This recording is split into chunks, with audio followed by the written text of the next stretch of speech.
자보지 않은 자여, 까보지 않은 자여, 나 까까가 드래곤볼을 다 까서 보여줄 테다. 본격 덕후 방송 까까TV. 하지마 마시오까.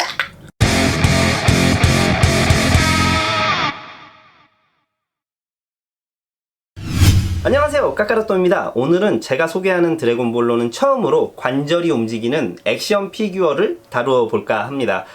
액션 피규어 같은 경우에는 워낙에 괴수분들도 많으시고 리뷰를 잘 하시는 분들도 꽤 많으셔서 지금 시작하기 전부터 잘 나올지 어떨지 좀 걱정이 되고 있는데요. 제 색깔대로 한번 잘 풀어볼게요. 소개해보죠. 소원을 말해라. 반다이 SH 피규어츠 신용 가지고 나왔습니다. 두둥두둥. 지난주 오지터가 많은 분들이 리뷰를 하신 거에 반해서 이 녀석은 유튜브에 보니까 생각외로 리뷰가 많이 없더라고요. 가격대가 좀 있어서 그런 것 같긴 한데 저는 이 라인 같은 경우는 프리미엄이 많이 붙은 코미콘 라인들도 열심히 사 모으다가 다 팔았어요. 그리고 그 돈으로 츠메아트 라인을 사서 모으기 시작한 거지. 그 와중에 진짜 좋아하는 캐릭터나 선물 받은 거는 남겨뒀는데 이거는 그렇게 썩 좋아하지 않는데 일부러 남겨뒀어요. 왜냐고? 나중에 구하기 골치 아파질까봐. 지난번에 광주에 내려갔을 때 SHF 피규어 종류들을 한 서너 개 가지고 올라왔는데 그 중에 하나가 이 녀석이에요. 드래곤볼 SHF도 꼭 리뷰를 해줘라 이렇게 요청을 하신 구독자분들도 계시고 저도 반프가 주력이긴 하지만 이것저것 또 다양하게 보여드려야 구독자분들도 모이실 거고요. 제 영상에선 처음으로 소개하는 SH 피규어 아츠라서 피규어를 접하신 지 얼마 안 되시는 입문자분들이나 초보자분들 같은 피리니 분들을 위한 드래곤볼 SH 피규어 아츠는 무엇인지 한번 간단하게 짚고 넘어가는 시간을 가져볼게요. 오늘은 반프레스토가 아닙니다. 브랜드는 반다이, 때는 2010년 초 일반판 초사이어인 손오공을 시작으로 라인업이 발매가 되기 시작했어요. 관절이 움직이는 6인치 사이즈의 액션 피규어고요. 우리나라에서도 매니아층이 확실히 형성되어 있지만 특히 인기가 많은 곳이 북미 쪽이에요. 그래서 해마다 열리는 행사인 샌디에이고 코미콘 한정판 제품이 이슈가 되는 라인이고요. 발매가 된 지 꽤 오래되었는데도 중간에 특별한 텀이 없이 꾸준히 신제품이 나오고 있는 라인입니다. 그만큼 충성층이 많다는 거겠죠? 저도 여러가지 레어 제품들을 가지고는 있지만 비인기 캐릭터는 주문받는 대로만 생산하는 혼앱 한정으로 나오고 있고 초창기 샌디에이고 코미콘 현장 한정판 같은 경우는 워낙 가격이 괴랄해져서 전부 다 모으기 위해서는 상당히 높은 난이도를 요구하는 라인업이에요. 그럼에도 불구하고 현재 시대를 살고 있는 우리에게 드래곤볼 액션 피규어계의 최강자를 뽑으라고 한다면 단연 이 SHF를 뽑을 수밖에 없습니다. 사실 반다이에서 만드는 이 SHF 라인이 드래곤볼만 만드는 건 아니에요. 많이 좋아하시는 어벤져스라든가 DC를 포함한 여러 방면 작품들을 만들고 인기도 꽤 많습니다. 다만 제가 6인치 시장을 무시하는 게 아니라 마블 쪽 제품들은 제가 매장에서 보면 처음에는 SHF를 하시다가 대체로 나중에는 핫토이로 다 넘어가시더라고요. 뭐 그런 걸 생각하면 드래곤볼 쪽도 SHF 라인보다 더 고퀄리티나 고가 라인이 나중에 나오지 않을까 싶었는데 12인치를 만들어주던 메디콤 토이는 몇 개 만들지도 않다가 드래곤볼 쪽 사업을 아예 접어버렸어요. 그리고 현재는 뭐 프라모델로 나오고 있는 피겨라이즈라든가 작은 사이즈의 장동 액션 피규어가 있기는 한데 2010년부터 지금까지 쭉 만들어 오던 노하우가 있어서 그런지 몰라도 요새 내에서 만들어주는 제품들 보면 진짜 잘 만듭니다. 대적할 상대가 없어요. 대기업이 짬까지 차버리니까 제대로 고인물이 돼버리는 거지. 관절이 노출되는 부위가 거슬려서 호불호가 갈릴 수도 있지만 드래곤볼 피규어를 좋아하신다면 한 번쯤은 어쩔 수 없이 정거장으로 지나칠 수도 있는 그런 라인업이에요. 그럼 박스 보면서 제품 한번 까볼게요. 출시는 2017년 10월입니다. 이거 광주에 있을 때 받았는데 둘자리가 없어서 미개봉으로 가지고 있었거든요. 그 상태로 거의 2년이 흘렸네요. 가격은 출시 당시에 10만원 초반대였어요. 제가 약 10만 5천원에 구입을 했던 것 같은데 지금 시세는 약 13만원에서 15만원 정도 되는 것 같아요. 이제 지금껏 소개하던 반프랑은 좀 다른 게 액션 피규어라서 그런지 박스를 상당히 컴팩트하게 만들어놔서 그 안에 전부 쑤셔 넣었어요. 대부분의 SHF들이 이런 비주얼의 포장으로 나오고 있습니다. 보시다시피 블러스터로 피규어의 모습이 살짝이 보이는 형태고요. 있고요. 뒷면을 보시면 이렇게 연출하는 장면 샘플 사진들이 공개가 되어 있어요. 심플 스타일 앤 히로익 액션, 이 약자로 SHF라고 줄여서 언급한다는 걸 알 수가 있고요. 오른쪽 아래에 번개 이펙트는 안 들어있는 거니까 이거 사진에 속으시면 안 됩니다. 따로 구매해야 하는 거예요. 언박싱 해보겠습니다. 블러스터 있는 제품은 정말 오랜만에 개봉해보네요. 이게 반프하고는 까는 맛이 달라. 플라스틱을 드러내고 구성품을 영접할 때 그 쾌감 같은 게 있다니까. 구성이 처음 보시는 분들한테는 엄청 풍성해 보일 수도 있는데 제가 볼 때는 엄청 단촐합니다. 뭐 하긴 잠깐 나왔다가 사라지는데 신용이 연출할 게 딱히 뭐가 있겠냐마는. 구성품 살펴볼게요. 신용이 튀어나오는 드래곤볼이죠. 이건 약간 구릿빛 깔나게 표현해줬네요. 아마 신용이 등장하고 어둠이 깔리면 잘 안 보이는 부분이라 굳이 디테일에 신경 쓰지 않고 이런 식으로 구슬 형체만 표현을 해준 것 같아요. 대신 이렇게 바닥에서 빛이 나는 부분은 노란색 이펙트로 표현을 해줬네요. 이게 있냐 없냐 따라서 신용 조형 분위기가 많이 다르더라고요. 본체 한번 만나봐야겠죠. 신용이 몸통이 꽤 길어서 4개 몸통으로 조립하게 만들었습니다. 먼저 헤드 쪽 몸통. 헤드가 퀄리티 좋아요. 제일복권으로도 나온 게 있는데 헤드만 보면 이 녀석이 더 낫습니다. 헤드에 끼울 수 있는 수염이 있습니다. 얇아서 파손 주의해야 할 것 같고요. 피규어가 얼굴이 잘생겨야 반은 먹고 들어가는데 이 부분은 일단 합격점을 줘야겠습니다. 앞발 쪽 몸통이 있고요. 비늘 같은 것도 다 잘 표현해줬고 중간중간 보이는 이 관절들이 전부 움직입니다. 뒷발 쪽 몸통도 있습니다. 관절 다 움직이고요. 앞발 쪽도 마찬가지지만 이렇게 발도 움직일 수 있게 관절을 넣어줬어요. 마지막 몸통은 꼬리 쪽이고요. 역시 움직이는 연출이 가능합니다. 베이스 들어있고요. 제품의 무게랑 크기가 있기 때문에 이번엔 지지 기둥을 꽤 여러 부품으로 만들어서 줬네요. 사실 뭐 액션 피규어로 나왔지만 이 신용 같은 경우 액션을 취할 수 있는 포징 같은 게 거의 연출이 정해져 있어요. 답정너야, 답정너. 그래서 전용 스탠드도 들어있는 거고요. 관절을 막 이리저리 움직이면서 포징을 잡는 그 액션 피규어 본연의 취지에는 그다지 썩 맞지는 않는 제품이에요. 그래도 제가 궁금했던 게 얘를 최대한 길게 늘어뜨려 놓으면은 도대체 사이즈가 얼마나 될지 좀 궁금하긴 했어요. 그래서 줄지아지를 한번 해볼게요. 역시나 상당한 사이즈를 자랑합니다. 길어요. 머리부터 발끝까지 50cm가 조금 될까 말까 하네요. 지금 여기 있는 애들 중에 제일로 큰 브롤이랑 비교해서 몸통 길이만으로는 가장 깁니다. 이제 그럼 메인 DC라고 할 수 있는 신용이 소원을 들어주는 그 모습이죠. 그 포징을 잡아서 조립을 해볼게요. 뭐 우여곡절 끝에 이렇게 완성을 해보았습니다. 몸 길이도 길었는데 이렇게 해놓아도 상당히 덩치가 큰 걸 알 수 있어요. 높이 기준으로도 20cm가 넘고요. 옆으로 봐도 폭도 상당히 넓어요. 일단 전 SHF는 볼거리로 따지면 스태츄 쪽 종류보다는 볼거리가 더 떨어진다는 생각이었는데 얘는 상당히 볼만합니다. 크기가 있어서 그런가 생각외로 상당히 마음에 들어요. 뭐랄까 반프랑은 다르게 제가 SHF는 주력은 아니라 애초에 기대치를 낮게 잡고 무의식적으로 개봉을 하는 탓도 있는데 그냥 이쁩니다. 처음에 프로토타입으로 나왔던 신용이 있는데 그건 많이 안 닮았었거든요. 저랑 나란히 이렇게 앉아있는 것만 보셔도 존재감이 확 드러나는 걸 느끼실 수가 있을 거예요. 제가 SHF를 처음 입문하게 된 게 인조인간 18호가 발매될 때였어요. 그런데 그때 제가 처음 받고 솔직하게 느낀 점은 와 이거 6만원이 넘어가는데 생각외로 볼거리가 없잖아. 뭐 이렇게 비싸지? 라는 게 솔직한 느낌이었어요. 그런데 만약에 SHF 제품을 이 신용으로 입문을 하게 된다면 전 엄청 기대감이 커질 것 같다는 생각이 들어요.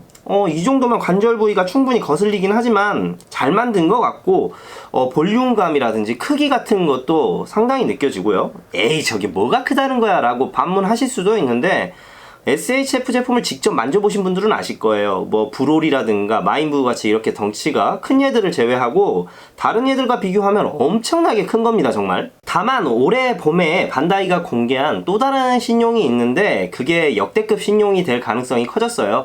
추후에 자세한 정보가 나오면 그때 또 언급을 하기로 하고 오늘은 이 녀석 좀 더 살펴보도록 하겠습니다. 일단 녹색이라서 그런지 눈이 편안해서 좋네요. 자연의 색이야. 제가 솔직히 드래곤볼 슈퍼에 대해 불만이 제일 큰 게 하나 있는데 새로 나온 슈퍼 신용의 비주얼이거든요. 포르가까지는 괜찮아요. 디자인 아주 잘했어. 근데 신용 부분에서는 봐도 오리지널 신용의 디자인이 넘사벽인 건 부인할 수가 없어요. 오늘 제품은 그런데 정말 이뻐서 이건 안 팔고 남겨두길 잘한 것 같습니다. 사실 제가 일하던 매장의 마지막 재고가 진짜 딱 오늘 영상 찍는 2주일 전에 팔렸어요. 근데 제가 개봉하면서 보니까 왜 이걸 드래곤볼 좋아하시는 분들이 안 사갔던 거지? 의아할 정도로 잘 빠졌습니다. 어떻게 보면 제가 이 정도 사이즈의 신용 피규어를 가지고 있는 게 처음이에요. 신용 피규어를 뭐 많이 안 산 건 아닌데 주로 가지고 있는 게 월콜이라든가 저가 라인의 뭐 크리에이터 시리즈 이런 종류만 가지고 있었거든요. 이건 뭐 제가 신용을 싫어하는 게 아니라 지난주 소개한 이 오지터랑 반대로 생각하시면 될 것 같아요. 오지터는 너무 많이 나온 데 반해서 신용은 피규어를 지금까지 내어준 게 별로 없어요. 뭘 만들어줘야지 살 거 아니야. 저도 드래곤볼을 좋아하면서도 사실 공룡이라든지 드래곤 계열의 파충류를 대단히 좋아합니다. 애완동물 키운 경험에 제일 많은 시간이 거북이였으니까 어떻게 보면 이것도 드래곤볼과 인연이라면 인연이네요. 그런데 이건 뭐 저만 그런 게 아니라 드래곤볼을 그려주셨던 토리야마 아키라 선생님도 비슷한 취향이 아닐까 싶어요. 지난번 소개한 리얼 맥코이도 공룡을 타고 있고 일러스트가 담겨있는 초화집 같은 걸 보면 공룡이 대단히 많이 등장하는 걸 볼 수가 있거든요. 피규어 외의 이야기긴 한데 전 토리야마 선생님도 파충류를 좋아하는 거 아닌가 생각을 합니다. 일단 셀 처음 모습이라든가 프리저의 비주얼이 꼭 공룡이나 도마뱀 같은 꼬리를 가지고 있는 것만 봐도 살짝 공룡 꼬리가 연상되기도 하고요. 이런 복합적인 요소들이 아마도 제가 드래곤볼을 좋아할 수밖에 없는 이유가 돼서 여러분들과 이런 이야기를 나누는 거 아닌가 싶습니다.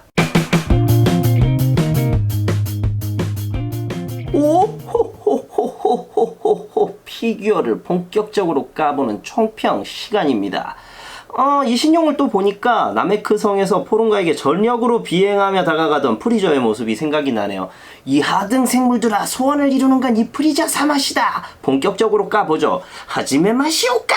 오늘 제일 할 이야기가 많은 부분이 대중성이에요. 제가 피규어 리뷰보다 중점적으로 하고 싶은 이야기들이 전부 다 있는데 일단 이 신용이라는 존재 자체가 주인공은 아니지만 드래곤볼이라는 제목과 직접적으로 연관이 되어 있어요. 그러니까 드래곤볼 리코르 신용이라고 볼 수가 있는 거죠. 지금은 이제 드래곤볼 만화 자체가 누가 더 싸움을 잘하고 누가 전투력이 더 높냐, 이게 최대의 관심사가 돼버렸지만 우리가 알게 모르게 어떤 부분에서는 이 신용이라는 존재와 드래곤볼이 나와서 가장 중요한 일에 뭐 반전을 선사를 한다던가 심하게 벌려놓은 일을 깔끔하게 매듭 지을 수 있는 매개체 역할을 해준다는 거죠. 재미있는 예로 얼마 전에 제 친동생이 집에 놀러 왔는데 아직까지 브로리 극장판을 안 봤어요. 그런데 이야기를 나누다가 브로리 극장판에 신용이 나온다는 걸 알게 된 거예요. 보기 전에 스포를 당한 셈인데 그 이야기를 들었을 때 제 동생 반응이 정말 재미있었거든요. 뭐라고 했냐면, 신용이 나온다고? 뭐하러 나온대? 전 이 말을 듣자마자 이해를 했거든요. 신용이 모든 소원을 다 들어줄 수 있다고 하지만 생각외로 얘가 해줄 수 없는 일들도 상당히 많아요. 많이 들어보셨을 멘트일 거예요. 그건 들어줄 수 없는 소원이다 이러잖아요. 심지어 미스터 포포한테는 뭐라 그래요? 될지 모르겠지만 한번 해보면 이게 뭐 말이야 막걸리야 다 들어준다면서. 그러니까 동생은 무슨 의미로 그런 이야기를 한 거냐면 이제 주인공들 능력치가 먼 치킨이 돼버린 마당에 신용 따위가 나와서 뭘 할 수 있겠냐는 거지. 이와 비슷한 내용이 일연장소TV 우사기님이라고 제 이웃 중에 유튜브를 하시는 분이 계시는데 덴데보다 할 줄 아는 게 없는 신용이라는 영상이 있어요. 꼭 한번 찾아서 보세요. 재미있으니까. 지금도 그렇지만 이 비주얼을 보세요. 얼마나 웅장하고 품이 있어요. 어떻게 보면 저를 포함한 드래곤볼을 사랑하는 여러분이 신용의 능력에는 좀 실증이 난 거 아닌가 싶어요. 뻔하게 된 거지. 우리가 드래곤볼이라는 작품에 엄청 익숙해진 거예요. 사람이 죽고 살아나는 일이 이 드래곤볼 때문에 아무 일도 아닌 것처럼 그냥 일어나잖아요. 심지어 오공조차도 그래요. 무슨 문제가 생기면 그건 드래곤볼로 해결하면 돼 이러잖아요. 적절한 비유일진 모르겠는데 영화 부당거래에 나오는 유명한 대사가 있어요. 호의가 계속되면 권리인 줄 안다고. 지금 이런 상황이에요. 우리가 사람도 살려주는 대단한 일을 하는 신용의 호의를 이제 아무렇지도 않게 생각하게 된 거라는 거. 이 드래곤볼이라는 만화 자체를 언제까지 계속 이어서 할지는 모르겠지만 저는 확실한 건 장담할 수 있어요. 손오공이 죽어도 이 만화는 안 끝나요. 예전에 한번 있었던 일이니까 아시겠죠? 5반 대행 체제로 갔잖아요. 그런데 이 드래곤볼과 신용이라는 존재 자체가 없어지잖아요. 지금 얘들 아무것도 아닌 것 같은데도 드래곤볼은 얘들 없으면 끝나요. 왜냐고? 제목이 드래곤볼이거든. 좋은 예로 드래곤볼 GT를 한번 생각해 보세요. 제일 마지막에 드래곤볼과 신용과 손오공이 사라지잖아요. 50이 있어 즐거웠습니다 라는 명대사를 남겨버리고는. 당시에 드래곤볼 GT 제작진은 아예 드래곤볼 자체를 끝내버릴 생각을 마무리 지을 생각하고 있었던 거예요. 그러니까 드래곤볼 존재 자체를 끝에 없애버린 거지. 그래서 오늘 대중성과 연결해서 이야기를 해보자면 그렇습니다. 앞으로도 드래곤볼은 계속 될 거고, 그로 인한 신용에게 소원 들어주기도 어떻게든 제작진하고 작가가 끼워 맞춰 넣을 거예요. 저도 그래서 끼워 넣어보자면 포룬가랑 슈퍼 신용까진 모르겠지만 적어도 이 SHF 신용은 우리가 익숙해져 있는 그 신용의 얼굴을 하고 있다. 대중성은 4.6 갈게요. 퀄리티는 전 SHF를 너무 최신 거 제외하고는 거의 만져봤는데 가지고 놀 때 손맛은 일단 좋은 편입니다. 근데 가동성이 초반에도 한 이야기지만 이거 어차피 자세는 정해놓고 이렇게 DP 해라 라고 했으면서 머리가 달려있는 쪽은 너무 관절을 많이 넣어준 거 아닌가 싶기도 해요. 개인적으로는 조금만 몸통을 굵게 내어줬다면 더 보는 맛이 있었을 것도 같은데 일단 후에 나온다는 50cm짜리라는 신용은 제껴두고는 현재까지 신용 중에 제일 괜찮다고 생각하는 게 오래전에 제일복권으로 나온 이거보다 큰 사이즈의 신용이 있습니다. 전 개인적으로는 지금까지 나온 것 중에 그걸 최고로 치거든요. 조금 그게 아쉬운 점이 있다면 녹색 색감이 너무 어둡게 나와서 그게 흠이라면 흠으로 잡고 싶거든요. 근데 이 녀석은 원작의 신용 컬러하고 거의 흡사한 컬러로 잘 나왔습니다. 지난번 리뷰한 피콜로랑은 다르게 전 피콜로는 녹색 톤을 좀 다운시켜야 한다고 생각이고 신용은 조금 녹색 톤을 밝게 업시켜야 원작하고 비슷한 느낌을 낸다는 생각이에요. 그런데 이 녀석은 그 제 취향에 맞는 색이네요. 여러가지 장단점을 취합해서 저는 4점 정도를 주고 싶네요. 희소성은 앞에 대중성이랑 연결되는 부분이긴 한데 드래곤볼에서는 이제 흔한 비주얼로 자리 잡았는데도 불구하고 앞서 말씀드렸다시피 피규어 자체가 별로 없습니다. 이건 워낙 드래곤볼이 사이어인 보는 맛으로 전략한 탓도 있고 반다이 자체도 어느 정도 잘 팔릴 만한 물건들을 발매를 해줘야지 지들도 이익을 남겨먹어요. 거기다가 이 신용 자체가 크기는 그렇다 치고 길기 때문에 제작사 입장에선 어느 정도 사이즈로 만들려면은 수지타산이 안 맞는 문제도 발생을 할 것 같거든요. 전 그래서 앞으로 신용 피규어 관련 상품이 나오더라도 많이는 나오지 않을 거라고 생각합니다. 쉬운 예로 저도 지금까지 드래곤볼 피규어 게시물 올리는 분들을 많이 봐왔는데 손오공 전당, 베지터 전당, 프리저 전당 뭐 많이 봤어요. 그런데 아직까지는 신용 전당을 선보인 분은 못 봤어요. 있으면 소개 좀 시켜주세요. 보고 싶으니까. 더군다나 이런 관절 피규어로 나오는 신용은 앞으로 나올 가능성이 희박하다고 봅니다. 아직까지는 매물이 있지만 저는 후에는 구하기 어려워진다고 판단을 하고 있어요. 희소성은 역시 4점. 오늘 여기까지 해봤습니다. SHF 피규어는 일단 처음 해봤는데 제가 블로그에 한번 언급한 적 있을 거예요. 건담 건프라를 하는 친동생이 있어요. 그런데 제가 포징을 솔직히 잘 못 잡으니까 제가 포징 잡는 사진만 올리면은 엄청 쿠사리를 줘요. 뭐 가메하메하 자세 같은 거 잡으면 똥 싸는 자세 잡고 있다고. 제 허접한 포징 실력이 뽀록 날까봐 다른 것들도 있는데 일단 포징을 최소화할 수 있는 일부러 신용부터 가지고 나와봤어요. 이제 다른 인간형 피규어 같은 거 가지고 놀다 보면 제 포징 실력이 뽀록 나겠죠. 마지막으로 제가 유튜브뿐만 아니라 만든 영상을 블로그라든지 커뮤니티에 전부 퍼다 나르고 거기에 달리는 댓글들도 전부 보고 코멘트를 일일이 달아드리고 있는데 최근 요청하시는 리뷰가 되게 많아졌어요. 제가 3개월 차 된 초보라서 대단히 행복한 고민이라고 생각을 하는데 여러분이 해달라고 하시는 거 제가 전부 다 기억하고 있고 시간이 걸리더라도 언젠가는 전부 다 해드릴 겁니다. 물론 제 능력치가 아직은 신용으로 따지면 수습생 신용 정도밖에 안 되는 능력치이기 때문에 처리하는데 시간이 조금은 걸릴 수도 있다는 거, 이 점은 이해를 부탁드릴게요. 컴퓨터로 따지면 CPU 사양이 떨어져요. 저는 피규어 리뷰를 하고 있지만 피규어를 통해서 여러분들과 더 많은 드래곤볼 이야기를 나누고 싶어요. 그리고 그게 앞으로 이 채널이 궁극적으로 나아가야 할 방향이라고 생각을 하고요. 다음 시간에도 까고 까는 까까의 리뷰는 계속됩니다. 영상 마음에 드셨다면 구독과 좋아요 부탁드리고요. 또 찾아올게요. 저는 지금까지 까까로또였습니다.